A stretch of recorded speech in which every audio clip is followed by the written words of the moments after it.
Baka, papunta sa langit. Yun ang kanilang near-death experience. Pero kapag ang mga tao nasa Amerika o nasa Western, ang kanila namang near-death experience, sila ay dinadala ng anghel sa gate ng langit. At nandoon si San Pedro na may hawak na manok. Diba? Yun ang near-death experience ng mga Westernian o ng mga Catholic. Pero yung mga Hindu, iba yung kanilang near-death experience. Kung totoo ang near-death experience, dapat iisa lang. Diba?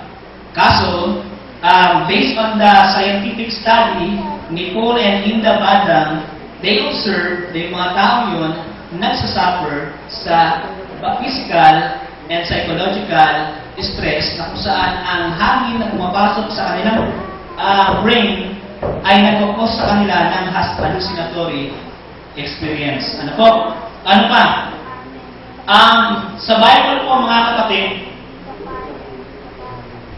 ang Bible po ay nire-reject o pinapaalalahanan ng tao na huwag nilalapit sa mga taong tumatawag ng espiritu o yung nakikipag-connecta sa mga evil spirit. Ano po?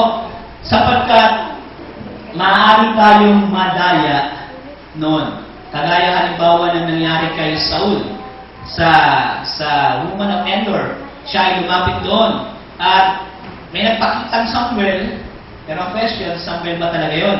May nagpakitang Samuel, pero yung ibinigay ng Samuel na yun na vision ay pareho din ng vision na binigay ng Samuel na nabubuhay. Sa makatwid, walang bagong vision na ibinigay yung Samuel na bumangon. Pangalawa, meron siyang vision na ibinigay na sabi nga ng Samuel na yun, na ibinangon ng woman of Endor, kung saan ako naroon, susunod kayong mag-aama. Si Samuel, propeta ng Diyos. Ibig sabihin, kung totoo yung idea na nasa langit, dapat nasa langit din si Saul. Si Saul, tumalikod. Kung pwede pa na magkasama sa isang lugar sa langit yung tumalikod sa Diyos at yung nasa sa Diyos. So, malaking contradiction po ang bagay na yun. Ano po? Kaya nga, sa ating po pag-aaral ngayon po hapon na to, gusto po namin makita sa inyo na yung idea ng immortality of the soul at pagpunta sa langit o sa impyerno ng isang taong namatay, yan po ay idea o teaching na naipamana ng mga pagan o ng mga Greeks sa mga Christian noong mga nagpasimulang taon. Pero ang Bible, nagpapakita sa atin na ang taong nananampalataya o isang tao, siya mismo yung kaluluwang may buhay. So kung kayo mayroong question or anything na gusto nyo pag-usapan, ay pagtutulungan po natin itong masagot. Sige po. Alayin mo natin nasa likod. Kung tayo ay kaluluwang pag namatay tayo, saan mapupunta yung hindi nga natin na hindi nga kaya natin yung upang mabuhay. Saan mapupunta? Kasi sabi lang, pag tayo nang namatay, napunta daw sa sa langit sa pagbubuhay. Tama na ako siguro. Muna, lalo na din. Doon po sa Genesis chapter 2 verse 7, nakita natin yung process na tinatawag na creation of man. Kung paano nilalang ang tao. Pagdating naman po sa aklat ng Ecclesiastes, dahil itong si Solomon ay talagang napakarunong, ay naihayag naman po paano vice versa ang mangyari. Kasi di ba, dust plus living soul, dust plus breath of life equals living soul. Ngayon, alam mo nangyayari? Kapag yung isa dyan ay wala na. Pasilip po ninyo sa Ecclesiastes 12, ang talata ay 7. At ang alabok ay mauuwi sa lupa gaya ng una, at ang diwa ay maibabalik sa Diyos na nagbigay sa Kanya. Sa English po ay ganito. Then shall the dust return to the earth as it was, and the spirit shall return unto God. Pansinin po ninyo. Sa Bible, yung word na spirit, ito po sa Greek word ay ruach. Hebrew word. Ruach. Then, ibig sabihin po yan, ito po yun. Ganito po yun. niyo yung parang walang hininga na yun? Dami sa umaga, pag manong kayo, nakita niyo yung parang usok, yung hininga na yun. Nung lalaki ng Diyos ang tao, ginanon niya at pagkatapos, ang nangyari sa tao ay naging kaluluwa may buhay. Men, kapag inalis na, yung kanyang katawan ang sabi, and the earth shall return, and the dust shall return to the earth as it was. Yung kanyang katawang buhay, yung kanyang katawang alabok, yung katawang alabok ng tao, babalik doon sa lupa, pagkatapos yung hininga na yon, yung hininga na sa ating butas ng ilaw, yung ating hininga na buhay natin, babalik po yan sa Diyos. Ayun. Yun po yun. Kaya sa Tagalog, ang umika dito ay diwa. Ibig sabihin yan, ito yung kamalayan na ng isang tao. Di ba, nang hininga ng Diyos yung butas ng ilaw ng tao, nagkaroon na siya ng malay. Ano po? Biglang nag-spark na yung mga cells niya sa kanyang katawan. Nagkaroon na ng malay. At sa panahon na siya ay mamamatay, yung kamalayan na yon, babalik na doon sa Diyos na nagpag-isa niya, o yung diwa na yun, o yung spirit na yun. Kaya, ang wika po ng Biblia sa 9:5 na binanggit kanina ni Brother Melvin ang aklat ng Ecclesiastes, yung tao ay totally, yung kanyang memory ay wala na. Ano po? Nakalimutan na yung kanyang alaala. Bakit? Kasi wala na siyang diwa, wala na siyang yung hininga ng buhay na kanyang hinihinga. Bumalik na po yun sa Diyos. Hello.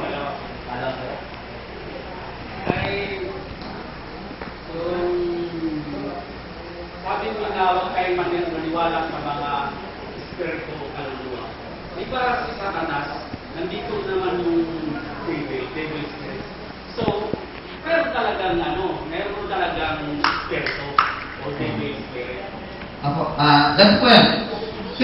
Yung deliberasyon po ni Brother Melvin patungkol sa huwag tayong maniniwala sa ganon, hindi po namin ibig sabihin na huwag kayong maniwala na walang yung mga nagpapakita, yung mga gawayan na kaaway. Ito po yung gustong sabihin ni Brother Melvin na hindi nais ng Diyos na gawin natin. 18 po ng aklat ng Deuteronomy sa Kapitulo 10 patuloy po.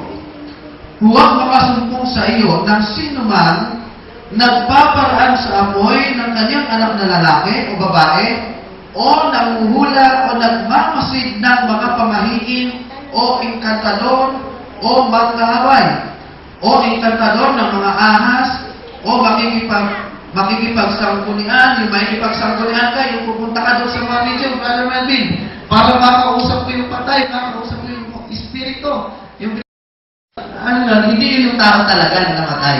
Okay? Yun po yun.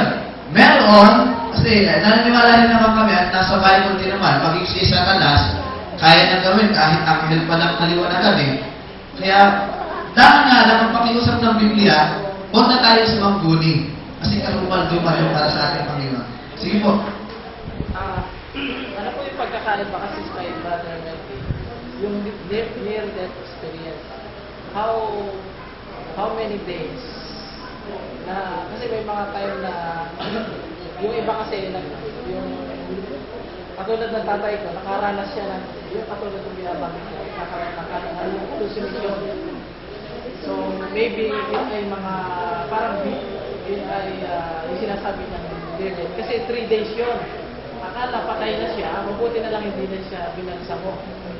So parang bumalik ulit yung kanyang diba?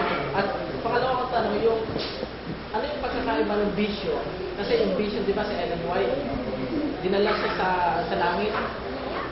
So kung yung spirit niya ay walang alaala, paano natin may explain yun sa mga tao? Kasi katulad ng isang sikat na, di ba, nakita niyo sa internet yung sikat na babae, na parang baptist siya. Angelica Sagrada. Ano ang pangalan? Angelica Sagrada. Angelica, na ay nagkaroon siya ng ganon vision na siya ay kinakailangan mamatay. So ano ang masasabi natin doon?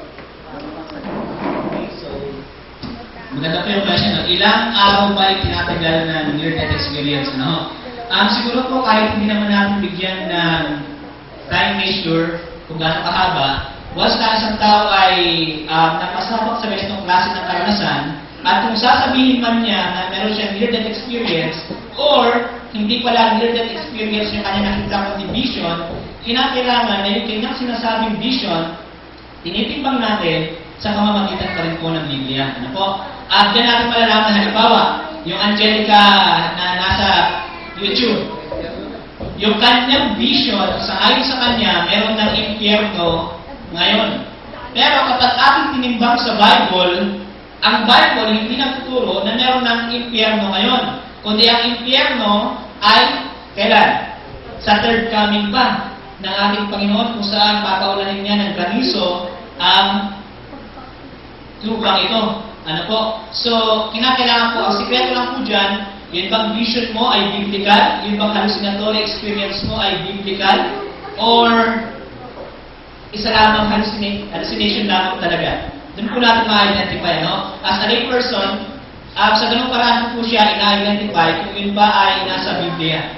Kung nasa Biblia, tanggapin natin. Kasi hindi naman natin sinasabi na wala nang maaaring makapag-vision sa ating kapanahonan ngayon. Kasi ang Bible nagsabi, sa huling panahon, ay yung mga anak na lalaki at anak na babae, maaari silang magsipahula. Thessalonica, sabi sa Thessalonica, huwag niyong hamakin ang bawat propesiya o panguhula. So, sa madaling salita, scripture pa rin ang ating gagawing set of standard sa mga bagay-bagay na yun. Para ma-identify mo natin.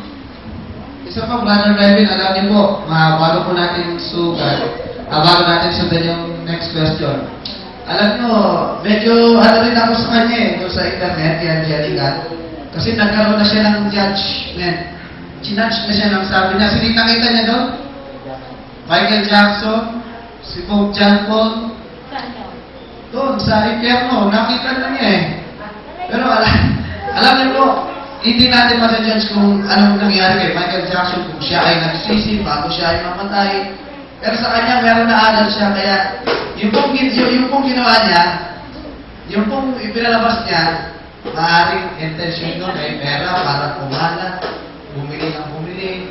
Kaya naman, hindi ko alam kung ano yung intention niya tungkol sa gano'n. Pero, makikita po natin, never pong sinuportahan ng Bible kasi sa kanyang vision, nandun nasa impyerno na si Michael Jackson, pati si Pope John Paul. Alam niyo po kung gaano kabait si Pope John Paul sa ibang nag-describe, bagaman siya Catholic, napakabait daw po ng tao na yan. Malay natin kung nagsisi bago mamatay, hindi po natin ma-judge siya. Next po. Yung sabi mo tungkol na rin sa near faith, yung sabi mo, talagang hindi pa siya namamatay. Tapos, ay nawala niyang oxygen yung utak niya. Sa ganun, ang tao kasi, pag yung hindi pa namatay, ang ibig sabihin, ang tipong ng puso, ipatuloy pa siya ng ang pagpagod ng puso, kasama mo, ilang nagbibigay ng oxygen sa utak. Eh, paano mo siya masabi na nawala na siya, nahalusin siya sa dawan, dahil wala na sa oxygen? Sige po, si Brother Alan, meron gustong sabihin tungkol sa bagay na yan. Ang Bible po, pinag-alas kay may scientific na naman. Alam praksi, may scientific na. Pero nga sa tatay na, totoo yung sinabi na, pag tumito ang puso, automatic na, may ilo lang yan. Patay talaga yan.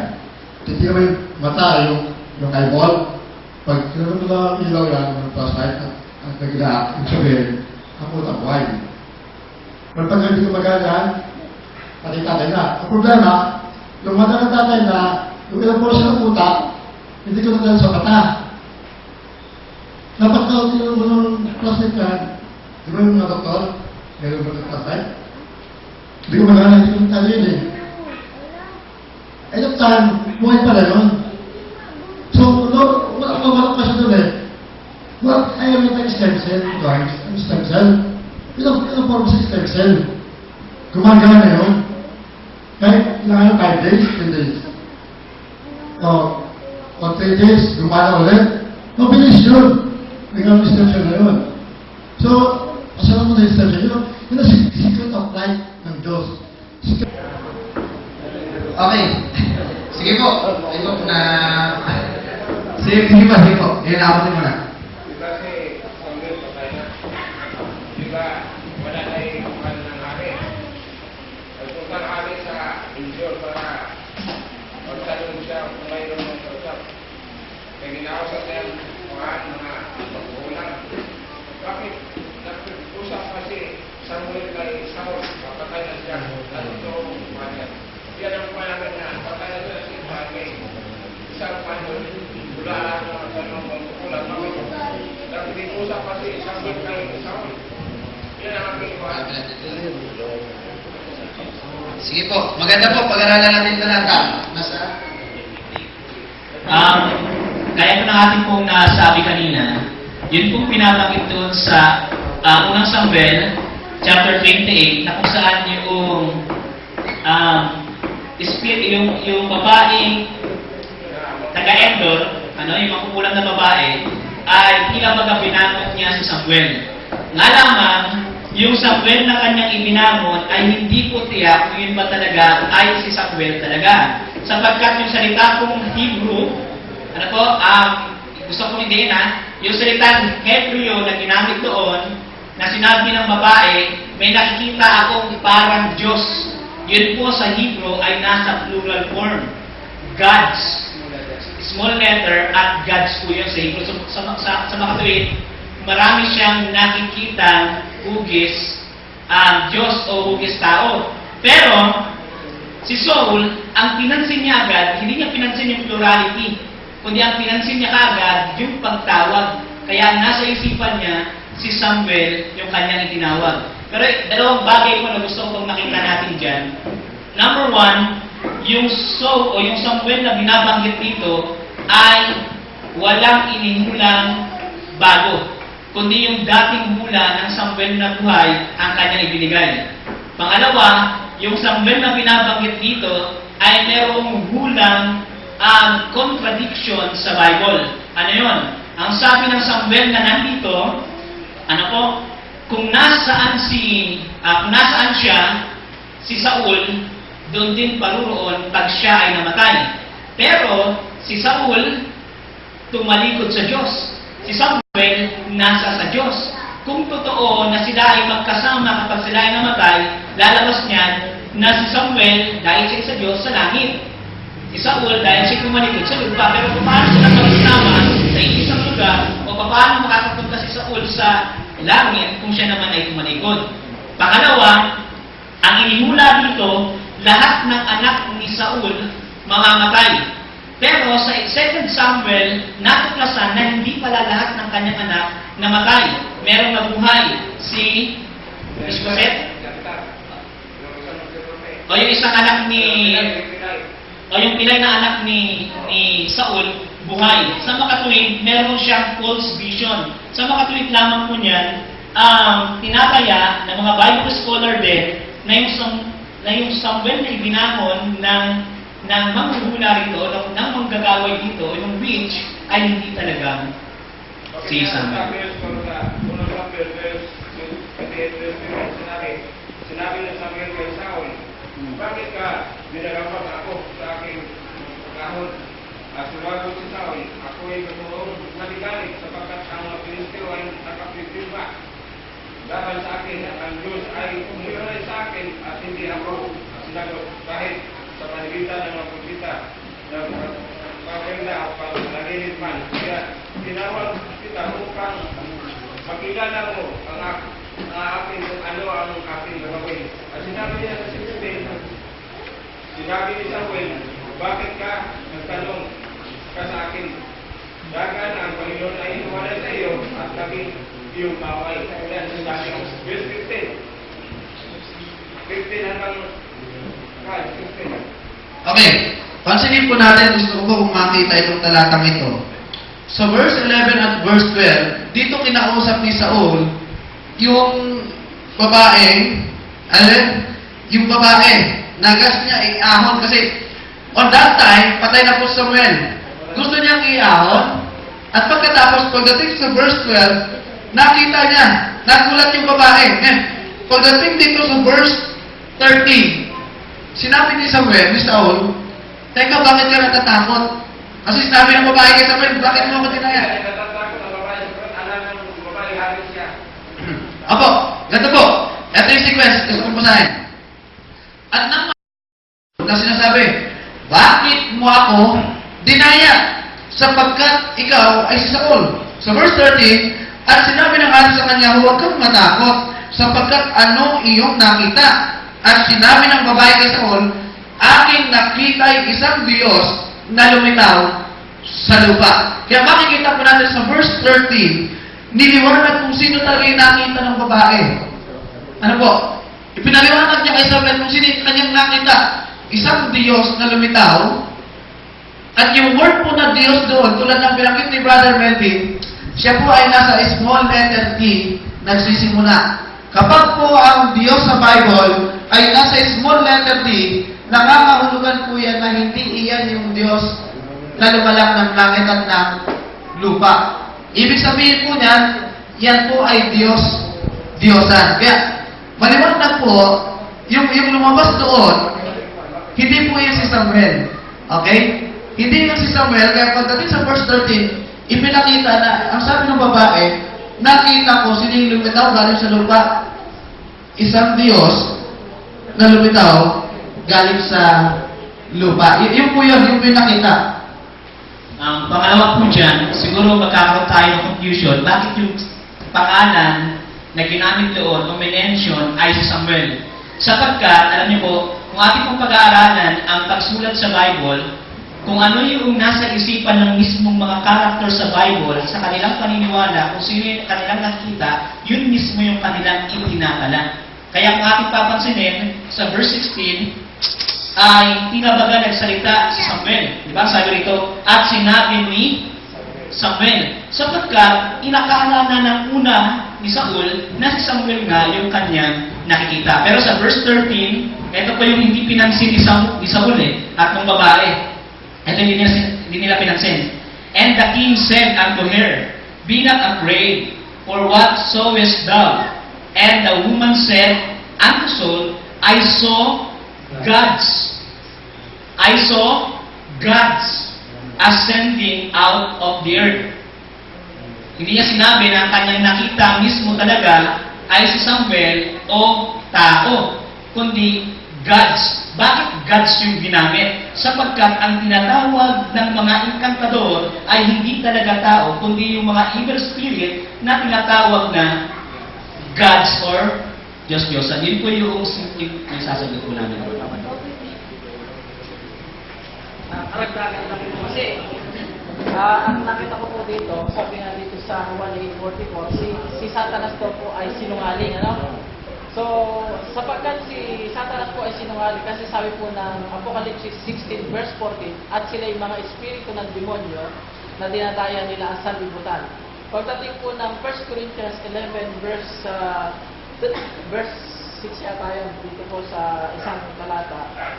Sabi po dito sa 2 Corinthians chapter 11 verse 14, hindi ka nakataka na si Satanas pa ay nagpapakunwari na anghel ng kaliwanagan. So, ibig sabihin, si Satanas po ay pwedeng mag-disguise. Ibig sabihin, gagayahin niya si Samuel. Kaya tinatanong po doon, ano ba ang suot niya? Kaya tinatanong po nung babae, ano ba ang suot ni Samuel? Kaya ibig sabihin, magdi-disguise po yung spirit ng devil. Kaya ang sabi po dito, sa isang talata, kasi napatunayan ko na si Saul ay sumangguni sa masamang espiritu. Sa 1 Chronicle 10 verse 13, sa kayo namatay si Saul dahil sa kanyang pagsalansa, kanyang nagawa laban sa Panginoon. Dahil sa salita ng Panginoon ay hindi niya iningatan at dahil siya'y nakipagsalansa sa masamang espiritu upang pagsiyasatan. Ibig sabihin yung masamang espiritu, doon po siya nagpasiyasat. At ang isa sa kasinungalingan noong Diyos na yun na lumitaw, ay sabi doon, bakit mo ako ginagambala? Sabi doon, bakit mo ako ginagambala sa aking pagmimulay? Ibig sabihin, so ang isa pong talata na pwede natin gamitin sa Job 7:9 verse 10, sabi po dito, kung paano ang ulang ay napapawi at nawawala, gayon may siyang bumababa sa Sion ay hindi naaaron pa, siya hindi nababalik pa sa kanyang bahay, hindi nalalaman pa man ang kanyang dako. So pinatunayan po ni Job na yung kapag namatay daw po ang tao ay hindi na umaahon pa. Ano? So, ibig sabihin, si Samuel po ay hindi na pwedeng umahon. So, yun po yung isa kong nakita kasinungalingan ni Satanas sa pamamagitan ng mga espiritu na nagpapakita. Yan. Okay, so maganda po yung point na ibigay po sa atin ni Brother Ronnie, na kung saan, sabi nga sa Kronika, basahin ko po ulit, sa ngayon may namatay si Saul dahil sa kaniyang pagsalaksak sa kaniyang nagawa laban sa Panginoon, dahil sa salita ng Panginoon na hindi niya iningatan. At dahil naman na siya'y nakipagsanggunian sa masasamang espiritu upang pagsiyasanan. At yung binabanggit nga doon sa Corinthian, di ba? Sabi sa Corinthian, maging si Satanas, 14 verse 11 ng 2 Corinthians, hindi katakataka sapagkat si Satanas man ay nagpapakunwaring anghel ng kaliwanagan. At common sense, kung si Satanas kaya magkunwaring anghel ng Diyos, how much more pa kaya ang propeta ng Diyos? Sa aklat na Ellen White, Last Day Events, chapter 11, mga pandaraya ng Satanas sa uling panahon, kahit yung mga namatay natin sa buhay, na mahal natin, kahit yung bayanin.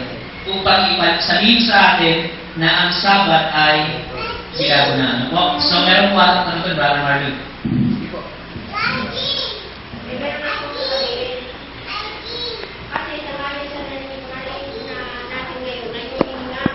Dahil nung namatay ang nanay namin, yung mga kami ng pinsang ko nakatabi. Yung sinasabi niyo huminga, nakikita ko, sa totoo lang. Kasi kung sabi niya, nagpapalang siya sa ano, kasi pinikot niya kami ang mga nandito sa harap niya. Pagka namamatay ka pala, lumalang tutok. Tapos, lalabas mo huminga. Usok pa dapat. Pagka naman sa bibig niya, usok lang. Tama ang sinasabi sa Biblia na yung hihinga pala talaga lalabas. Kaya sabi ko, tama yung sinasabi sa Biblia. Yan ang nalang talaga. Kagaya na sinasabi niya, si Samuel ay may kung napupunyari. Nung namatay ang nanay ko, kasi mahilig mag-gitara yun, tumutunog daw. Parang, kumbaga sinasabi niya, bumabalik na sa kanywatin. Kung sa panahon pala ngayon, hindi ka talaga kasi si Samuel hindi ginagamit din. Pero dapat sa atin ngayon ay, dapat ay manindigan na ang patay ay babalik sa Panginoon yung kanyang hininga. Kaya ngayon, mas maganda at natutunan din natin, hindi natin ngayon. Ang talagang patay pala ay babalik sa Panginoon yung kanyang hininga. Kung pala Opo, tama po yun. Out of biblical basis po, nung yung aking father, last 2008 ata 2009, and then sa iba ay nakikita ko rin ito, merong tinatawag na last breath. Yung nakita ko po yun sa bata ko, talagang yung kanyang tingin ay nag-ahabol na, mamaya-maya parang bumita siya. Yun po. Maging si Abraham ay nakaranas po nun, nakalimutan ko lang yung talata. Yun po. Okay. Kung kayo po ay mayroong pantanong or dagdag, malabagin na po natin na dahil ang oras natin ay paggabi na.